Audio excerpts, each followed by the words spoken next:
On August 19, 1942, in the dense jungle close to Tyview Point on Guadalcanal, Second Lieutenant Genjiro Imai of the 8th Independent Anti-Tank Gun Company documented his experiences in his diary.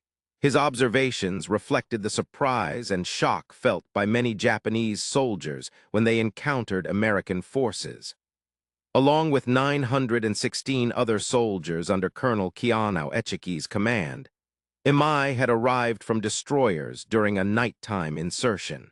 The mission was believed to be the initial move toward recapturing Henderson Field. They were informed that the Americans numbered around 2,000 men who were poorly trained and easily intimidated, living lives of comfort and luxury. Colonel Echiki dismissed warnings about waiting for reinforcements, insisting that his forces would drive the Americans into the sea before dawn. However, these seasoned veterans from China and Southeast Asia had no idea they were facing an unprecedented situation within the Imperial Japanese Army's history, one that went beyond mere defeat, which was inconceivable to soldiers who had experienced only victories since 1937. Instead, it would be a systematic dismantling of all tactical assumptions, strategic concepts, and ideological certainties that defined their approach to warfare. The jungle itself became an American advantage, while the darkness that Japanese forces had dominated during the early stages of the war now worked against them. Additionally, the Americans' overwhelming superiority in equipment, coordination, and destructive power shattered any notion of Japanese invincibility in close combat. This transformation began 2 weeks earlier on August 7th, when 11,000 United States Marines from the 1st Marine Division landed at Lunga Point as part of Operation Watchtower, marking the first American offensive operation in the Pacific War.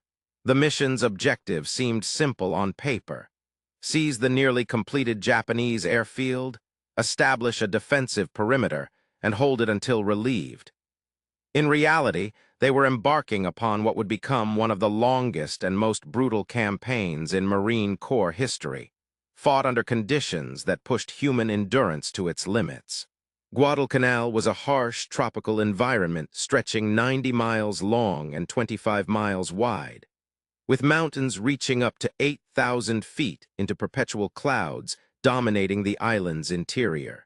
The area where Henderson Field stood was a narrow strip characterized by kunai grass, swamps, and dense jungle that severely limited visibility to just a few feet. The oppressive heat and stifling humidity never fell below 90%, making breathing difficult. Swarms of mosquitoes were so thick that soldiers couldn't avoid inhaling them. Rivers and streams, which appeared pristine on reconnaissance photos, teemed with parasites and diseases like malaria, dengue fever, dysentery, and tropical ulcers. Conditions that would ultimately sideline more troops than combat injuries did. On the initial morning, the Marines discovered the airfield virtually unguarded. The 22,000 Japanese construction workers and 600 naval personnel had fled into the jungle, abandoning their tools, supplies, and most crucially, the unfinished airstrip. By August 8th evening, American engineers were already working to finish the runway. They named it Henderson Field in honor of Major Lofton Henderson, a Marine aviator who died at Midway. Within days, aircraft began landing there, marking the birthplace of what would be known as the Cactus Air Force. The Japanese reaction was swift and devastating for American naval forces. On August 9th night, Vice Admiral Gunishi Mikawa led 7 cruisers and a destroyer through the darkness in an audacious surprise attack. The Battle of Savo Island became one of the worst defeats in U.S. Navy history. Within an hour, 4 heavy cruisers, USS Quincy, USS Vincennes, USS Astoria, and HMAS Canberra, were sunk, resulting in over 1,000 sailors' deaths amidst flames and water. Surviving Allied naval forces retreated, taking most unloaded supplies with them. This left the Marines isolated, facing a reinforced enemy with less than half their equipment and provisions. What the Japanese leadership failed to recognize during those early August days was that Henderson Field had become pivotal to everything. Controlling this airfield meant controlling the surrounding seas during daylight hours. Aircraft operating from there could strike any Japanese ship within 200 miles. This singular detail would shape the entire course of the campaign. At night, Japanese forces could dominate the battlefield, transporting troops and supplies via swift destroyers in missions famously referred to as the Tokyo Express. However, with the arrival of dawn, American aircraft took control of the skies. The strategic context required Japan to reclaim Henderson Field before the Americans had time to strengthen their defenses. Imperial General Headquarters entrusted this mission to Lieutenant General Harukichi Hyakutake's 17th Army, stationed at Rabaul. Hyakutake commanded a limited number of troops, with Major General Kiyotake Kawaguchi's 35th Infantry Brigade based in Palau and the 4th Infantry Regiment located in the Philippines.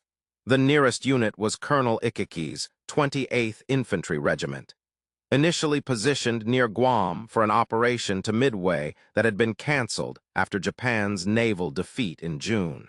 Colonel Kiyotake was known for his exceptional tactical skills as an infantry school instructor, but also for his impulsiveness and unwavering faith in the superiority of Japanese fighting spirit compared to American materiel. Despite clear instructions from Truk to await the arrival of the rest of his regiment before attempting a recapture, Colonel Ikeki had little regard for American soldiers. His analysis of reports from various engagements with Western troops, including those in China and the Philippines, suggested that these forces lacked discipline and would falter under pressure.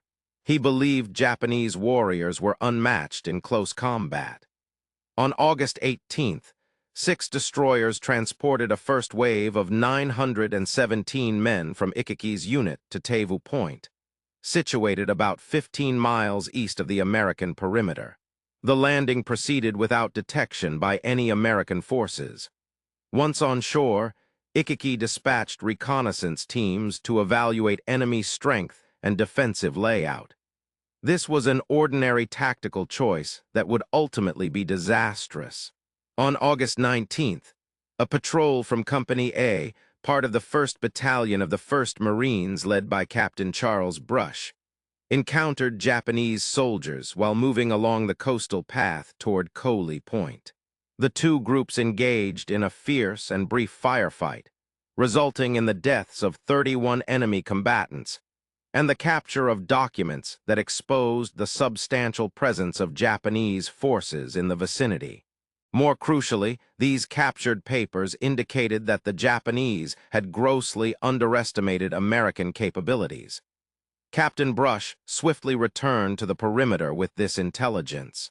General Vandergriff immediately grasped the impending threat. He anticipated an imminent Japanese assault from the east and instructed Colonel Clifton Cates to reinforce defenses along the sandbar at the mouth of what the Marines called the Tenoru River, even though it was actually known as the Ilu River. This misidentification persisted in all subsequent reports. Cates positioned Lieutenant Colonel Leonard Cresswell's 2nd Battalion of the 1st Marines along the riverbank, with machine guns set up to provide overlapping fields of fire across the sandbar. What followed would become one of the most lopsided battles in Marine Corps history. Colonel Ikeki, rather than waiting for intelligence from his missing patrol or reinforcements, decided to launch an immediate attack. On the night of August 20 and into the early morning of August 21, he ordered a frontal assault directly across the sandbar. Japanese military doctrine emphasized spiritual superiority and aggressive nighttime assaults as means to overcome enemy firepower. Ikeki believed that his seasoned troops could break through American defenses with sheer audacity and close-quarter combat skills, in which they excelled using bayonets and grenades. Just after midnight, Solomon Island scout Jacob Vausa, who had escaped from Japanese captors after enduring hours of torture, stumbled into Marine lines with a warning. The Japanese were advancing. Minutes later, hundreds of Japanese soldiers charged across the sandbar, screaming battle cries and firing rifles while hurling grenades. They walked straight into a deadly trap meticulously set by the Marines. The M1917 Aeon water-cooled machine guns, finely honed during World War I, began their relentless barrage. These weapons, often overlooked but crucial to Marine firepower, could maintain a steady rate of 600 rounds per minute as long as the water jackets were continuously replenished. The Marines had strategically placed them in overlapping positions to ensure that no part of the sandbar was left unguarded. Japanese soldiers fell one after another as the powerful .30 caliber bullets ripped through their bodies. Those who managed to cross the sandbar faced 37 anti-tank guns loaded with canister rounds, effectively massive shotgun shells, that turned men into pulp. The assault persisted for hours, with wave after wave of Japanese troops charging into machine gun fire. Some succeeded in reaching the Marines' positions and engaged in brutal hand-to-hand combat using rifles, knives, fists, or any available weapon. Despite this, the defensive setup held firm. Interlocking fields of fire prevented any significant breakthrough by the attackers. By dawn, Colonel Echiki's assault had come to a standstill. Over 800 of his troops lay dead or wounded on the sandbar and in the shallow waters. Daybreak offered no respite for those who survived. General Vandergrift initiated a counteroffensive using elements from the 1st Battalion, 1st Marines. 5 M3 Stuart light tanks crossed the sandbar and methodically targeted Japanese soldiers hiding within coconut groves. War correspondent Richard Trugasquez, observing from a Marine position, captured the scene vividly. It was mesmerizing to watch them maneuver among the trees, swivel around, and unleash torrents of yellow flame.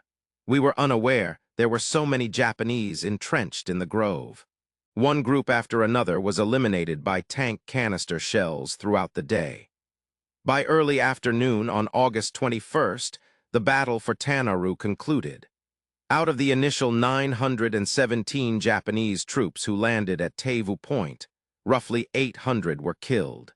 About 128 survivors from support units near the landing area slipped into the jungle. These individuals transmitted a radio message to the headquarters of the 17th Army detailing the catastrophe. Among those lost was Colonel Ikiki. However, there are conflicting accounts regarding his demise. According to official Japanese reports, he committed ritual suicide after burning his regimental flag. Other witnesses assert that he died while leading a final charge. Marine casualties amounted to approximately 40 killed and wounded. The psychological toll on the surviving Japanese soldiers was immense. Documents seized during the conflict and subsequent post-war accounts revealed the profound shock of discovering an entire regiment had been wiped out in one night. Contrary to expectations, American forces did not succumb to panic or break under pressure during nighttime assaults. Instead, they remained steadfast in their prepared positions, allowing the Japanese to enter lethal zones where they were systematically destroyed through concentrated firepower. Perhaps most striking was the revelation about American material capabilities, which Japanese intelligence had grossly underestimated. Browning machine guns operated flawlessly without jamming or overheating issues due to poor maintenance or lack of spare parts. Each Marine appeared to carry more ammunition than an entire Japanese squad. The artillery support available to Marines far surpassed anything the Japanese could provide, and the synergy between infantry, artillery, and offshore naval gunfire demonstrated a level of coordination in destruction that was entirely new to Japanese forces. In the wake of the Tanaru disaster, Additional Japanese forces were swiftly dispatched to Guadalcanal.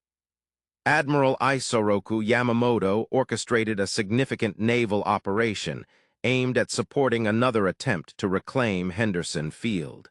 On August 16th, 3 slow transport ships departed from Truk, carrying around 1,400 soldiers who were remnants of Ikeki's regiment and an additional 500 naval marines.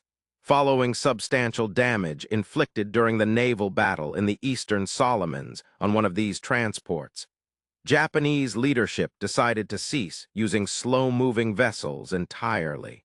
Instead, they initiated what would become known as the Tokyo Express runs, relying heavily on destroyers for troop movements.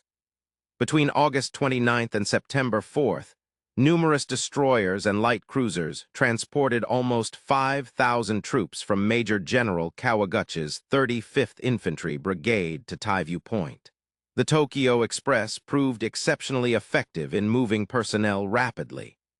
Destroyers could complete a round trip between the Shortland Islands and Guadalcanal within a single night, thereby reducing their exposure to American air attacks. However, this method had a critical flaw. It was incapable of transporting heavy equipment such as artillery pieces, tanks, trucks, and essential supplies like food and ammunition. This logistical limitation would ultimately undermine all Japanese offensive operations on Guadalcanal. Soldiers arrived with only what they could personally carry, relying heavily on foraging in the local area and on limited supplies that could be smuggled through American lines. As the campaign progressed, Japanese forces found themselves not only battling against superior American firepower, but also struggling with severe shortages of food and ammunition. General Kawaguchi scheduled September 12th as the date for his assault on Henderson Field. His strategy involved a 3-pronged attack. One force would strike from the west along the coastal area. Another would penetrate through dense jungle from the south, targeting what Japanese intelligence believed to be the weakest point in American defenses. And Kawaguchi himself would lead the main effort from the south, approaching via an inland ridge that offered a commanding view of Henderson Field. Kawaguchi remained unaware that naval intelligence had already pinpointed the ridge as the most probable invasion route. On September 8th, Lieutenant Colonel Merritt Edson, who led the 1st Radar Battalion, launched an operation against Tusinboko village and uncovered extensive supply caches, suggesting a significant Japanese troop concentration in the vicinity. Recognizing the enemy's intentions immediately, Edson deduced that they would advance from the south via the ridge. He then requested authorization to set up defensive positions along the spine of the ridge, but General Vandergrift denied his request. On September 10th and 11th, Edson positioned about 840 Marines from his raiders and the 1st Parachute Battalion on the ridge. With meticulous attention to detail reminiscent of their Tanaru defenses, he arranged defensive positions carefully. Machine guns were placed for interlocking fire coverage, mortar teams prepared for likely assault paths, and artillery from the 11th Marines planned defensive missions.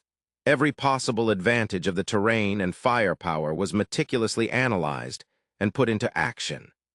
The ridge itself stretched about 1,000 meters in length and featured 3 hills covered with kunai grass and sparse trees, bordered by deep ravines that were heavily wooded and sometimes impenetrable. This type of landscape provided ideal conditions for a nighttime infiltration attack by Japanese infantry, but also offered excellent defensive opportunities if properly fortified.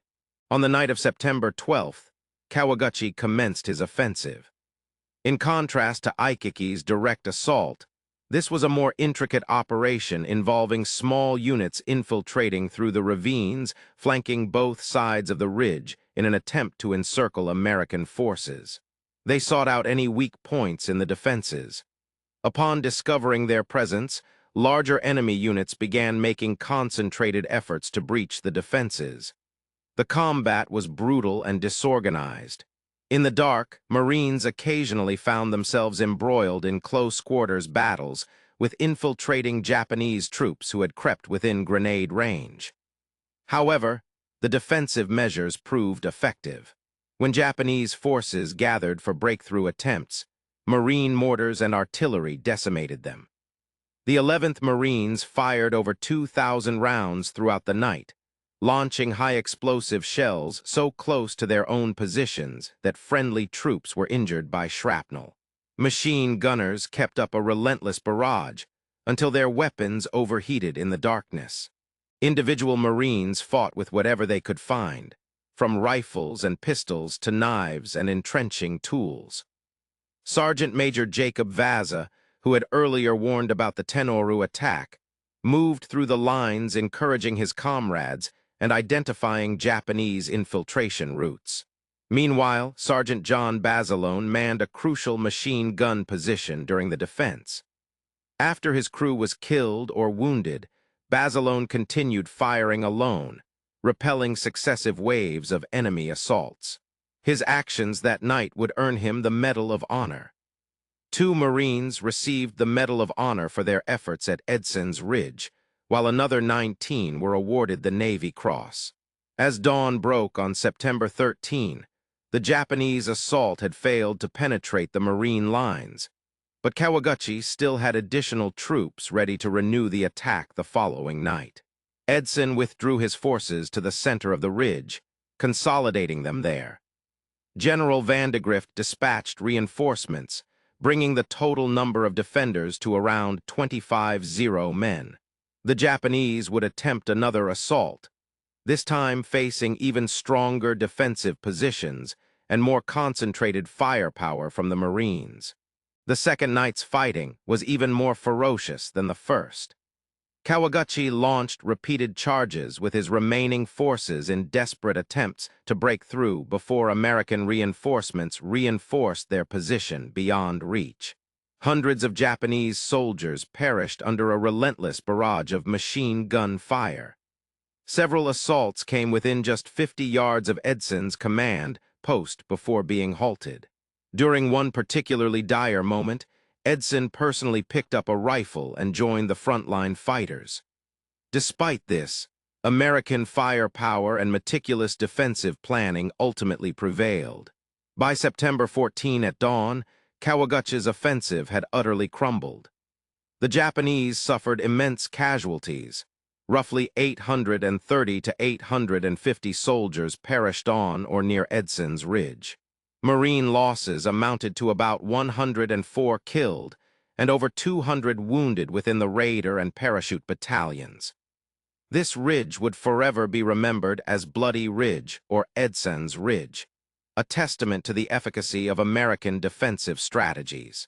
For surviving Japanese soldiers, the battle was another crushing blow to their perception of warfare. Diaries and post-war recollections uniformly conveyed this epiphany.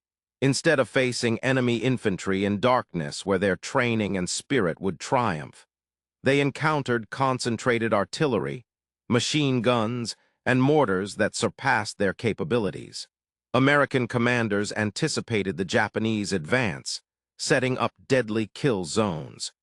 They waited for the enemy to enter these areas before annihilating them with coordinated firepower. The confrontations at Tenoru and Bloody Ridge set a precedent seen throughout the Guadalcanal campaign. Japanese forces launched attacks relying on bravery, night tactics, and close combat prowess. In contrast, American forces countered with overwhelming firepower, integrated combined arms operations, and fortified positions optimized for their strengths. The outcome was predictable. The toll on Japanese forces would be devastating, whereas American losses would be substantial yet manageable. However, mere numerical figures fail to convey the grim reality of jungle combat on Guadalcanal. The harsh environment itself acted as an indifferent adversary, taking its own lethal toll. Malaria afflicted nearly every soldier who remained on the island for more than a brief period. By December 1942, The 1st Marine Division had reported over 8,000 cases of malaria alone. Approximately 2/3 of the unit was rendered ineffective by various tropical ailments. Diarrhea was rampant among troops. Fungal infections consumed skin tissue, while jungle rot produced painful sores that never healed due to the oppressive humidity. Untreated dental issues led to abscesses and systemic infections. The Japanese endured even harsher conditions. Their logistical situation was dire from the start, leaving soldiers with insufficient rations. Field rations were meant to be supplied by the Tokyo Express, but deliveries were sporadic and inadequate. Men survived on whatever they could scavenge, supplemented sparingly by occasional rice shipments that had to be stretched impossibly thin. Starvation became an ever-present threat. Medical supplies were nearly non-existent. Antimalarial quinine quickly ran out and was never replenished adequately. Wounded soldiers frequently succumbed to infections that would have been easily treatable with proper medical care. Documents captured later in the campaign revealed a harrowing account of their suffering. By late October, a medical officer's report indicated that over 60% of the 17th Army's troops stationed on Guadalcanal were unable to fight due to illness or malnutrition. Combat efficiency had fallen to around 30% of its authorized strength. Soldiers were succumbing at a rate of approximately 50 deaths per day, mostly from starvation and disease rather than combat injuries. American supply vessels, safeguarded by Henderson field aircraft during daylight hours, frequently delivered crucial supplies such as food, ammunition, medical aid, and replacement equipment to the island. Supply shortages had occurred in August and early September due to naval defeats that temporarily isolated the Marines, but these were short-lived interruptions. By October, a steady stream of deliveries was established. Marines subsisted on canned rations, which, though unappealing, provided sufficient calories and nutrients. Ammunition stocks were ample enough for machine gunners to fire until their barrels overheated and then request replacements. Medical care included field hospitals equipped with surgical facilities, plasma transfusions, sulfa drugs for infections, and evacuation of severe cases to rear area hospitals. In contrast, Japanese logistics relied on whatever could be transported by destroyer decks or sneaked through American lines. Soldiers often made a single rice ball last an entire day due to scarcity. Ammunition was strictly rationed, with orders frequently limiting fire to only when absolutely necessary. Medical care ranged from basic bandages to amputations without anesthesia if infection set in, leading to death. In late October, the Japanese launched their biggest offensive of the campaign. General Heiaku Take arrived on Guadalcanal personally to oversee operations and brought reinforcements from the 2nd Division, including seasoned troops from China. The plan involved coordinated attacks from multiple directions, with a primary assault route through dense jungle reminiscent of the Bloody Ridge approach. For this operation, Japanese forces were better supported by artillery delivered via destroyers and boasted greater manpower and coordination compared to previous attempts. The offensive commenced on October 23rd with an initial attack from the west. 9 Japanese tanks, which were uncommon on Guadalcanal due to the challenges of transporting them, spearheaded an assault across the Matnikau River. American forces, including parts of the recently arrived 164th Infantry Regiment from the Americal Division, stood prepared for their arrival. Anti-tank guns, artillery pieces, and an M3 Stuart tank swiftly destroyed all 9 Japanese tanks in rapid succession. The offensive crumbled with significant losses. The primary assault occurred during the night from October 24 to 25. Around 56 Japanese soldiers led by Major General Yumio Nasu launched their attack from the south, aiming to penetrate American defenses and capture positions near Henderson Field. They encountered fierce resistance from Lieutenant Colonel Louis Chesty, Puller's 1st Battalion of the 7th Marines, bolstered by elements of the 164th Infantry Regiment.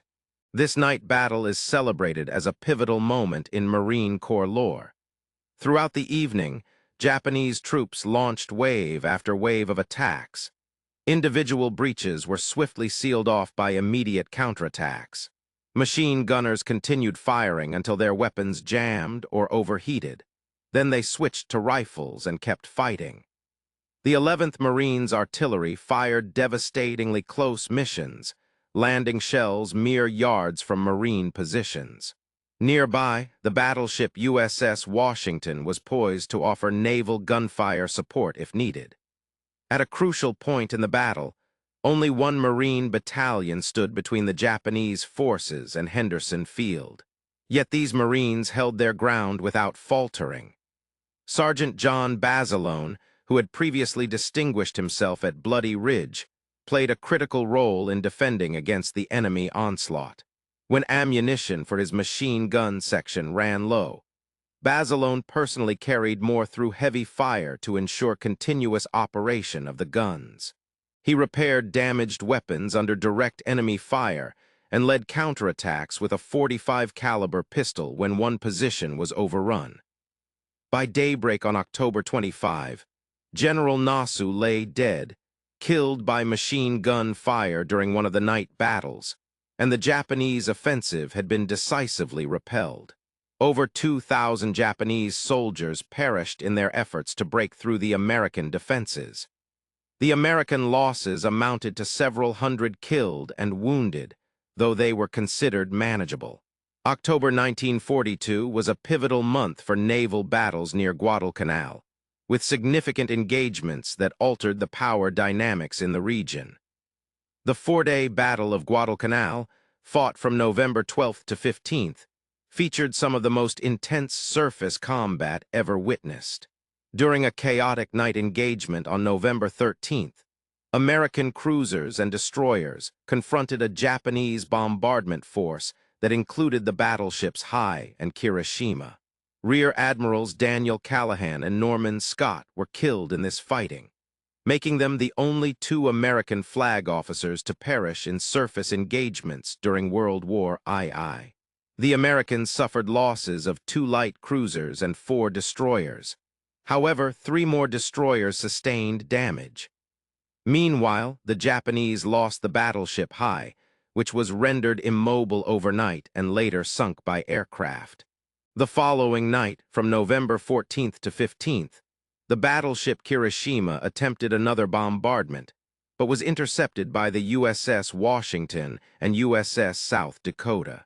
In a remarkable demonstration of radar-guided gunnery accuracy, the Washington fired 9 16-inch shells at Kirishima from ranges where Japanese lookouts could barely perceive their target. The Kirishima eventually sank with significant casualties on board.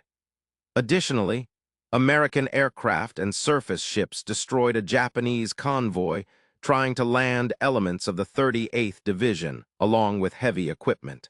Out of 11 transport ships, only 4 managed to reach Guadalcanal before being obliterated by air attacks and artillery fire before unloading their full cargo. The Japanese suffered more than 5,000 casualties from this convoy. This marked the final major attempt to reinforce Guadalcanal with a well-equipped ground force.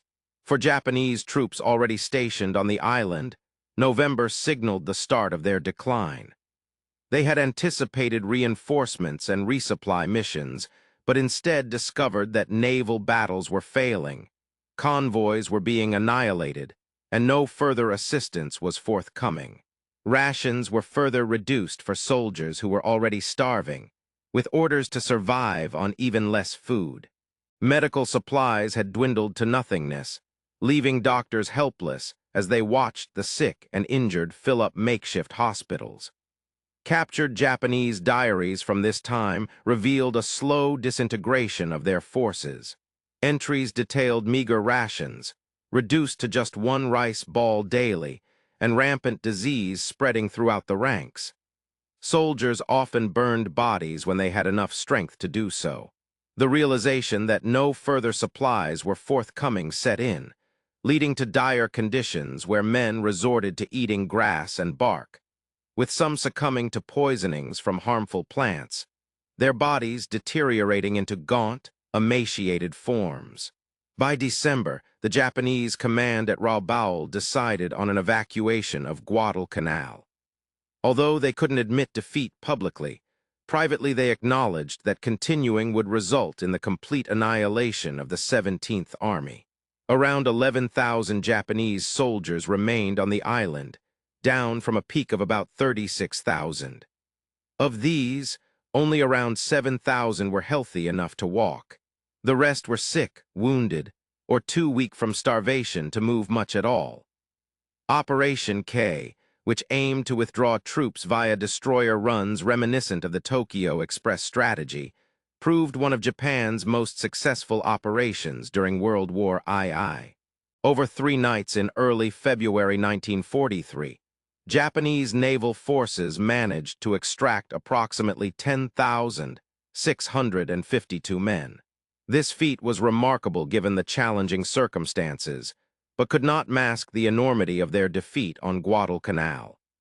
The Japanese force had peaked at roughly 36,000 personnel, with an estimated 25,000 to 30,000 casualties due to combat, disease, and starvation, while American losses were also substantial. Around 16,000 killed in action, 42,000 wounded, and several thousand more incapacitated by tropical diseases. They were considered more sustainable compared to the Japanese toll. American industry and manpower were capable of replenishing these losses swiftly. New divisions were being trained at an accelerated pace. The production rate of ships and aircraft surpassed their loss rate. The strategic initiative had permanently shifted in favor of the Americans. The impact of Guadalcanal on Japanese military thinking cannot be overstated. For the first time, Japanese forces suffered defeat in sustained ground combat.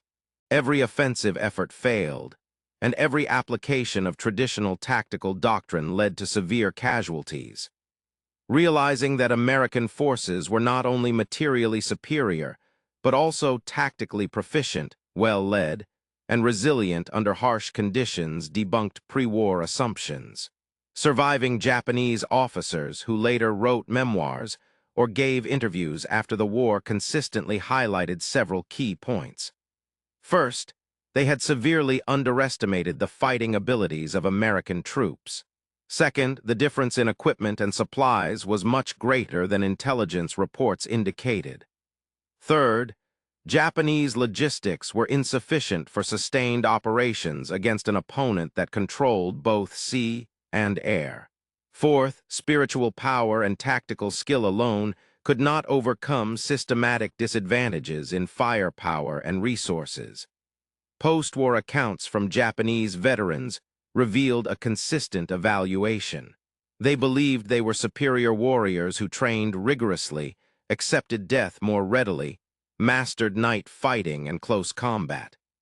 However, on Guadalcanal, they discovered that war is determined by systemic advantages. The Americans possessed systems for supply, medical care, artillery support, and air coordination. All systems performed effectively, whereas the Japanese systems malfunctioned due to their inadequate initial construction. Surviving veterans from Japan who were subsequently interviewed offered detailed testimonies that refuted official explanations for their defeat. These accounts acknowledged that American forces demonstrated exceptional prowess during nighttime engagements while defending fortified positions.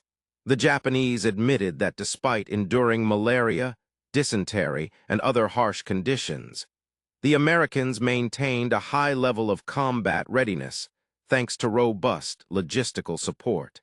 They also recognized the overwhelming superiority of American firepower, which was both coordinated and accurately delivered.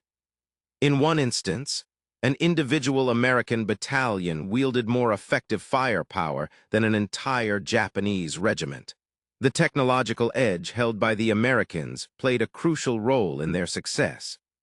Japanese soldiers on Guadalcanal were armed with Arisaka rifles, bolt-action weapons that required manual reloading after each shot. Initially, U.S.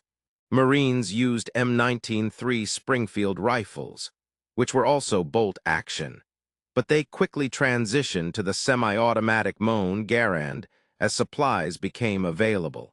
The 8-round capacity and automatic operation of the Garand offered a significant advantage in close combat. The disparity was even more pronounced with machine guns. The American M1917 Aeon Browning was water-cooled and capable of sustained fire, provided there were sufficient water and ammunition. In contrast, Japanese machine guns like the Type 96 and Type 99 were lighter and more portable, but lacked the ability to sustain continuous firing. This limitation became decisive in defensive operations. Perhaps most crucially, American artillery superiority was unmatched. The 11th Marines employed M1 Aeon pack howitzers that could be easily broken down and transported through dense jungle terrain. These 75 weapons provided rapid, precise fire support, allowing forward observers to call for fire missions and receive immediate responses. Japanese artillery on Guadalcanal faced significant limitations. It was difficult to move through the jungle and frequently suffered from a shortage of ammunition. The naval artillery added a strategic advantage that the Japanese could not replicate. Offshore destroyers and cruisers were capable of conducting bombardments on enemy positions or offering immediate fire support for ground troops stationed by the Marines. With radio communication between shore-based observers and naval vessels, accurate targeting was made possible. As the campaign advanced, air power became increasingly dominant. The Cactus Air Force, operating from Henderson Field under harsh conditions, gradually achieved air superiority over Guadalcanal. Pilots of Marine and Army Air Forces flying F-4F Wildcats, P-39 Airacobras, and P-40 Warhawks intercepted Japanese bomber raids. SBD Dauntless dive bombers targeted Japanese positions, supply ships, and troop concentrations. The Japanese Air Forces based in Rabaul had to fly at the extreme range of their capabilities, limiting their time over targets. In January 1943, the final American ground offensive showcased how the balance of power had shifted entirely. Major General Alexander Patch's 14th Corps, now comprising both Marine and Army divisions, launched coordinated assaults that systematically dismantled remaining Japanese positions. The operation benefited from overwhelming support from artillery, air power, and naval gunfire. Though determined, Japanese resistance was weakened by starvation, disease, and a lack of ammunition. On February 9, 1943, American patrols found evidence that the Japanese forces had withdrawn. General Patch sent his famous message to Admiral Halsey: "Tokyo Express no longer has a terminus on Guadalcanal." The campaign was over. 6 months of combat resulted in the first significant American ground victory against Japan. More importantly, it established patterns and revealed truths that would influence the rest of the Pacific War. The lessons learned by Japanese survivors from their experience at Guadalcanal were catastrophic to pre-war military doctrine. The myth of Japanese warrior supremacy had been shattered.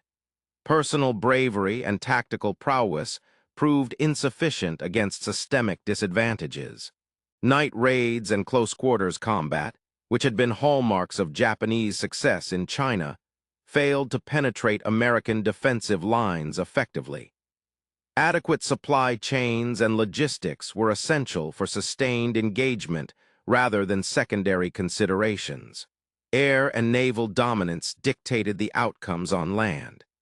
These lessons, painfully learned through bloodshed and deprivation during the Battle of Guadalcanal, should have prompted a fundamental overhaul of Japanese military strategy.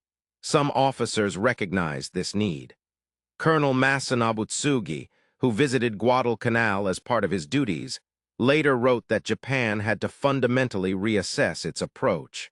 He observed that the Americans were waging an industrial war where manufacturing capacity was decisive.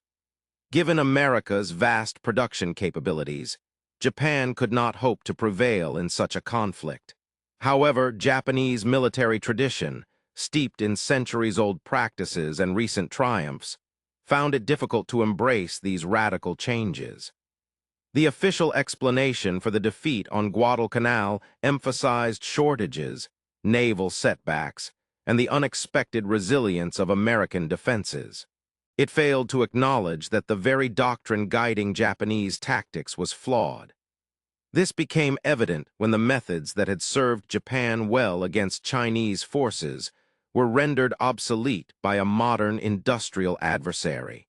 Survivors from Guadalcanal, whether captured or those who endured the war's end, witnessed an unforeseen transformation in their mindset. They entered the campaign as confident soldiers of an invincible empire, but emerged as emaciated and diseased survivors of a disastrous defeat. Many later recounted that Guadalcanal was the moment they realized Japan would lose the war. Post-war accounts from Japanese veterans captured this psychological shift, acknowledging truths previously concealed by their leadership. The Americans were not weak. They were overwhelmingly powerful. The differences between American and Japanese forces were evident not only in weaponry, but also in organizational structure, logistical capabilities, leadership, and the ability to sustain prolonged combat engagements. Despite the bravery and skill of the Japanese soldiers, these factors ultimately proved decisive. The Americans possessed superior systems and resources that enabled them to outperform their adversaries. During the Battle of Guadalcanal, American forces learned valuable lessons about their own military effectiveness in the harsh conditions of jungle warfare. This campaign debunked the myth of Japanese invincibility. The battle highlighted the efficiency of American defensive strategies and the synergy achieved through combined arms coordination. Trained and well-equipped individual soldiers were shown to be more than a match for their Japanese counterparts. However, the Americans also gained profound respect for the tenacity and combat prowess of the enemy, who fought relentlessly even in hopeless situations and refused to surrender. The determination of Japanese forces to continue attacking despite overwhelming odds and severe hardships, including starvation, left an indelible impression on American soldiers. The stark contrast between the two sides' approaches to prisoner welfare and surrender underscored fundamental cultural differences. Despite efforts by American forces to encourage Japanese surrenders through leaflets, radio broadcasts, medical care, and food provisions, these initiatives yielded minimal results. Of the approximately 36,000 Japanese troops who served on Guadalcanal, fewer than 1,000 were captured alive, and most of those were incapacitated by illness or injury. The strategic impact of the Battle of Guadalcanal extended well beyond the island itself. Japan's inability to recapture Henderson Field and its eventual withdrawal from the area demonstrated that the Japanese defensive perimeter was vulnerable to penetration. This shift in momentum marked a transition for Allied strategy, moving from defense to proactive offensive campaigns. The industrial prowess and material wealth of America could be transformed into military triumph if utilized methodically. For Japan, Guadalcanal signaled the onset of its decline. The depletion of seasoned troops, pilots, and ships could not be replenished at a rate comparable to that at which America was generating new forces. The choice to withdraw tacitly acknowledged that Japan lacked the capacity to endure conventional warfare against American industrial might. Those who survived Guadalcanal on both sides carried their experiences throughout their lives.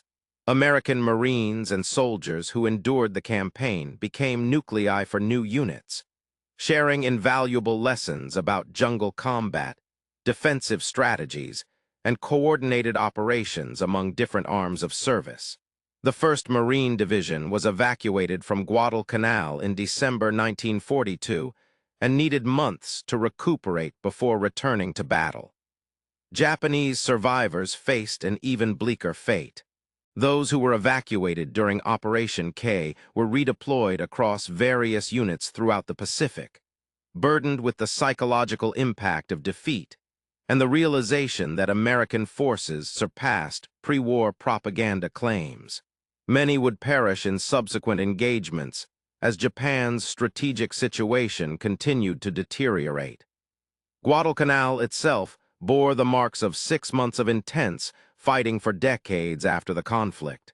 Remnants of aircraft, destroyed vehicles, abandoned equipment, and unexploded ordnance were scattered throughout the jungles and coastal regions. Henderson Field, expanded and improved during and after the campaign, became a vital Allied base for future operations in the Solomon Islands. For military historians and strategists, Guadalcanal offered case studies on amphibious assaults, jungle warfare, logistics, air-ground coordination, and the integration of naval power with land operations. The campaign underscored that modern warfare demanded more than mere bravery and tactical acumen. It required industrial capacity, efficient logistics, technological superiority, and the ability to sustain prolonged operations. The human toll at Guadalcanal was immense on both sides. More than 7,000 American and Japanese servicemen perished in the naval battles around the island. On land, American casualties exceeded 7,000 killed, wounded, or missing. Japanese losses surpassed 30,000 from all causes. Many more soldiers on both sides fell victim to illnesses and conditions that would plague their health for years to come. Nevertheless, from a strategic perspective, the grim toll was justified by military objectives. The Battle of Guadalcanal marked a pivotal moment when Allied forces transitioned from defense to offense in the Pacific theater. It proved that Japan could be defeated on the ground, setting a precedent for air and naval dominance throughout the remainder of the war. The encounter between Japanese troops and American jungle warfare on Guadalcanal underscores a clash of two distinct modern military philosophies. One side emphasized the primacy of warrior spirit, advocating for victory through sheer determination despite material constraints. In contrast, the other side prioritized the systematic application of industrial might, leveraging logistics and firepower to amplify combat effectiveness. The dense jungles of Guadalcanal served as a crucible where these opposing doctrines collided over 6 months of intense fighting. The outcome revealed that concentrated fire support and robust logistical capabilities, coupled with sound tactics and tenacious soldiers, yielded a formidable military advantage that Japanese forces could not overcome. For surviving Japanese soldiers who recounted their experiences from the battle, Guadalcanal exposed the inadequacies of their training and tactics. They realized that Japan's initial assumptions about warfare were flawed, and its logistical shortcomings became apparent early on. Furthermore, they concluded that Japan was engaged in a war it couldn't win purely through military means. On the American side, soldiers who fought at Guadalcanal gained crucial insights as well. They demonstrated their ability to match Japanese troops in combat ferocity, while proving that American industrial strength could be translated into battlefield victories. The experience fostered new tactics and doctrine for jungle warfare, which would prove invaluable in future campaigns. Additionally, they dispelled the myth of Japanese invincibility by showing a realistic assessment of an adversary that was tough but ultimately defeatable. Japanese troops on Guadalcanal were more intimidated by American firepower and material resources than by individual combat prowess of their foes. This fear stemmed not from the prospect of death itself, which Japanese soldiers were conditioned to accept, but rather from the realization that bravery alone could not withstand an enemy whose supplies never dwindled. Wounded received prompt medical care. Artillery fire was relentless. Air superiority was maintained, and industrial capacity ensured rapid replacement of losses. The initial clash between Japanese forces and American jungle warfare tactics at Guadalcanal heralded a fundamental transformation in the Pacific War. Starting from that moment, Japanese troops would find themselves on the back foot, engaged in a futile struggle against an adversary whose material superiority grew more pronounced with every month. The Battle of Guadalcanal's jungle warfare set a precedent for subsequent operations, demonstrating that American military could triumph in extremely challenging conditions if they possessed robust logistical support, seamless coordination, and overwhelming firepower.